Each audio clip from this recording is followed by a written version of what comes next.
first order of business is what transpired this weekend.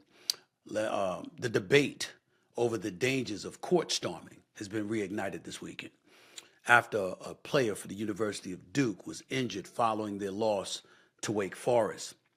Demon Deacon fans from Wake Forest stormed the court as the clock struck zero in their victory over the Duke Blue Devils. 7-foot center Kyle Filipowski was hit several times by fans running by. He was ultimately helped off the court after hurting his leg in a collision with a fan. Filipowski had this to say. Look at it right here. Quote, "It's just really ridiculous how that situation is handled," Filipowski told WFMY News after the game.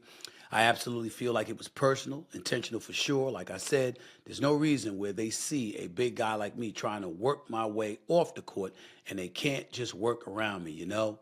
There's no excuse for that." Shortly after, he tweeted, "This gotta change." Let me say this. Court storm has been going on for a while.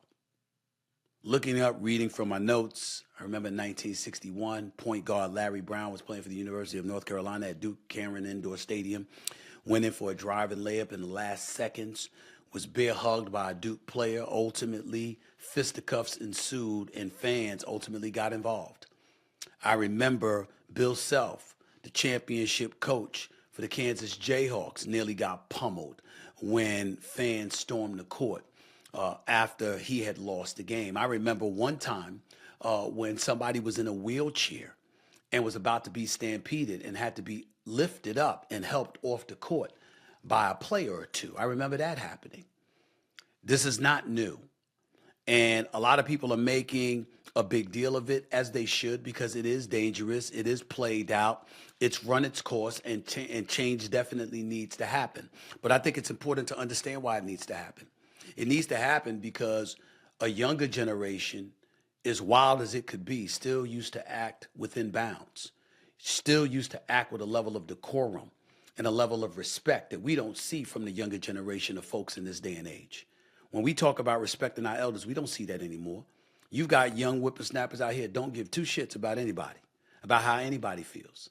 And it's going to take a collective effort on everybody's part, the institutions, law enforcement, the media, and beyond, to really invoke and ultimately implement stiff, stringent ramifications for one's actions and transgressions. That's really what it's going to come down to.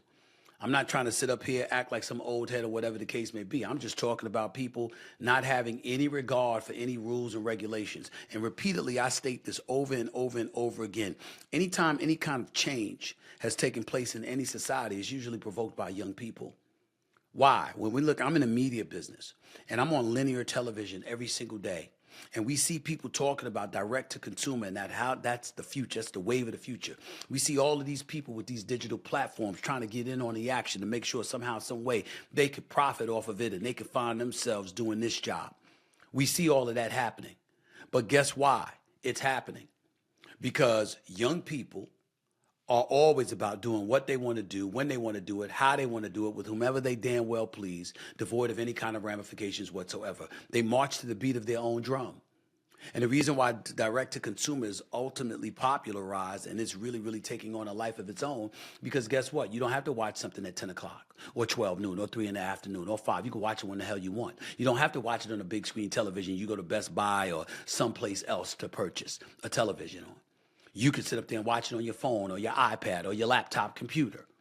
You can do all of these things. The ability to do what you want, when you want, how you want to do it, in the fashion that you want to do it, devoid of any true ramifications, is something every society has to deal with, because younger generations on the come up, that's how they like things. But that doesn't mean that the old heads in charge don't need to make sure to put their foot down and to understand and to show and display there's ramifications for everybody's actions. And if college institutions aren't willing to do it, shame on them. But I'll tell you why they're not willing to do it. It's because of money. You ever see some of these security folks, these people getting hired for security? Old, pot-bellied individuals, senior citizens, could barely walk, damn sure can't run. And I'm not engaging in ageism, and I'm not throwing anybody under the bus, and I'm not trying to be insulting to my elders or whatever. But you get older for a reason. You can't do the things that you used to do when you were younger. It's that simple. and to have them in a security role. What the hell are they going to do when you got hundreds of kids stampeding out of the stands onto the court? How in God's name are they going to stop them? You need some younger, vibrant, strong, healthy individuals who are security, who, dare I say, can put you on your ass if they have to. That's what you need. But that costs money. And college football ain't about giving money away.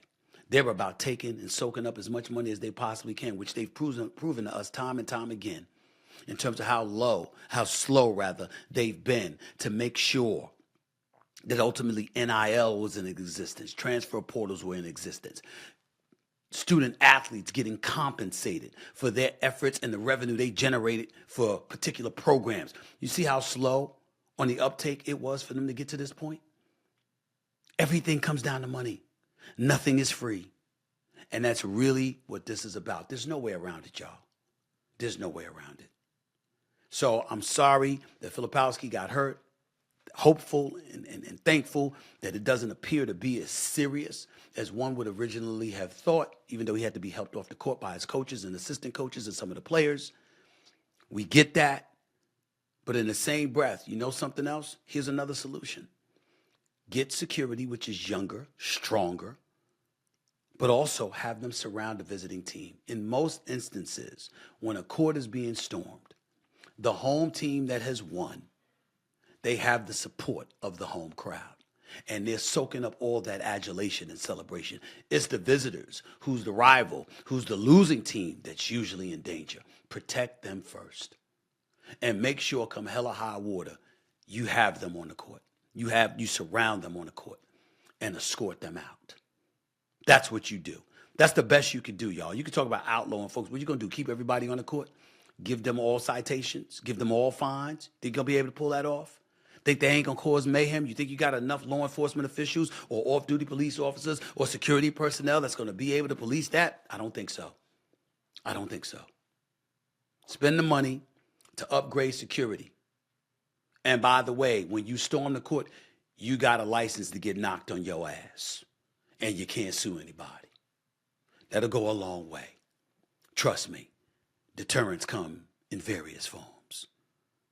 As we bring up Chris Rock and Will Smith, you notice Will Smith didn't slap Dwayne Johnson.